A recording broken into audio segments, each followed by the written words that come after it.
Hello बच्चों, let's see this question and here this question say which of the following statement is not true। आपको यहाँ पर जो अलग अलग 4 ऑप्शन दिए हुए हैं, 4 स्टेटमेंट्स दी हुई हैं, आपको इन्हें रीड करना है और बताना है कि इन चारों में से कौन सा स्टेटमेंट सही नहीं है। ये पूछा है आपसे, ये नहीं बोला कि कौन सा सही है, उसने बोला है कि कौन सा सही नहीं है, यानी कि 3 सही होंगे और एक स्टेटमेंट गलत होगी, तो जो गलत है वो आपको मार्क करनी है। तो पढ़ते हैं पहले स्टेटमेंट को।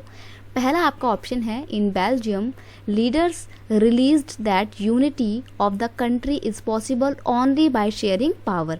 बेल्जियम के लीडर्स ने ये रियलाइज़ कर लिया था कि अगर कंट्री की यूनिटी को बरकरार रखना है तो पावर शेयरिंग पे बल देना पड़ेगा, जोर देना पड़ेगा। ये बिल्कुल सही बात है। किसी भी कंट्री में अगर आपको यूनिटी को इस्टेब्लिश करना है, अलग अलग कम्युनिटी के बीच के झगड़ों को रिजॉल्व करना है, तो पावर शेयरिंग एक बहुत अच्छा ऑप्शन होता है। In Sri Lanka, the majority community wants to force domination over other। Sri Lanka में क्या हो रहा था? श्रीलंका में जो मेजॉरिटी कम्युनिटी थी, जो मेजॉरिटी यानी कि जो वहाँ पे सबसे ज़्यादा संख्या में रहने वाले लोग थे, और वो कौन थे? सिन्हाला कम्युनिटी के लोग थे, और वो लोग अपना डोमिनेंस इस्टेब्लिश करना चाहते थे पूरे देश के ऊपर। तो ये भी बिल्कुल सही बात है। नेक्स्ट है in Sri Lanka the demand for more autonomy to provinces populated by the Tamils has been granted. यानी कि श्रीलंका में जो कुछ ऐसे प्रोविंस थे जहाँ पे तमिल्स लोग रहा करते थे, उनको स्पेशल ऑटोनॉमी ग्रांट की गई थी, दी गई थी।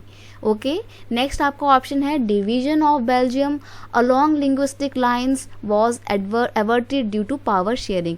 यानी कि बेल्जियम में पावर शेयरिंग करते हुए लिंग्विस्टिक बेस पर क्या किया गया था? कुछ ऑटोनॉमी या पावर्स को डिवीजन किया गया था लिंग्विस्टिक बेस पे, भाषाई आधार पे कम्युनिटी बना के पावर्स दी गई थी।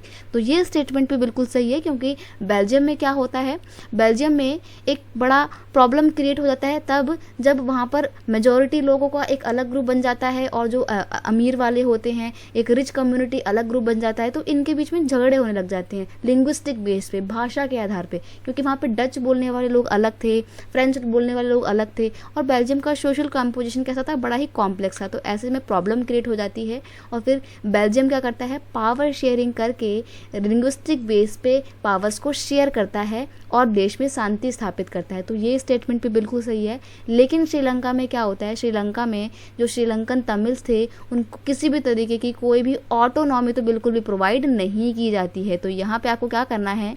यहाँ पे आपको ऑप्शन 3 पे टिक करना है। तो यहाँ पे आपका ऑप्शन 3 बिल्कुल सही आंसर हो जाएगा।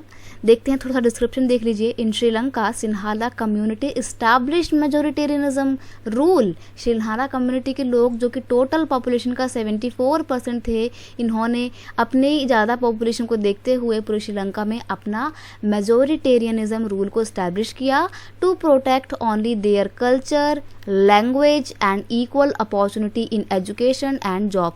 और ऐसा उन्होंने इसलिए किया ताकि वो सिर्फ अपना, मैंने यहाँ पे ओनली लगाया, ओनली मतलब सिर्फ अपना ही कल्चर प्रमोट करना चाहते थे, उसको प्रोटेक्ट करना चाहते थे, सिर्फ अपनी ही लैंग्वेज यानी कि सिन्हाला लैंग्वेज को आगे बढ़ावा देना चाहते थे, एंड अपने लिए ही, सिर्फ अपने लिए एजुकेशन में, जॉब्स में इक्वल राइट या इक्वल अपॉर्चुनिटी चाहते थे। तो सिर्फ अपना ही अपना देखने के चक्कर में इन्होंने सिर्फ मेजोरिटेरियनिज्म रूल इस्टेब्लिश कर दिया, और जो तमिल्स लोग थे उनको किसी भी तरीके की कोई भी ऑटोनॉमी ग्रांट नहीं की गई थी। तो ऑप्शन 3 यहाँ पर आपका एक गलत स्टेटमेंट है, और आपको यहाँ पे वही बोला था कि जो स्टेटमेंट 2 नहीं है उसको मार्क करना है। तो ऑप्शन 3 आपका बिल्कुल सही आंसर हो जाएगा।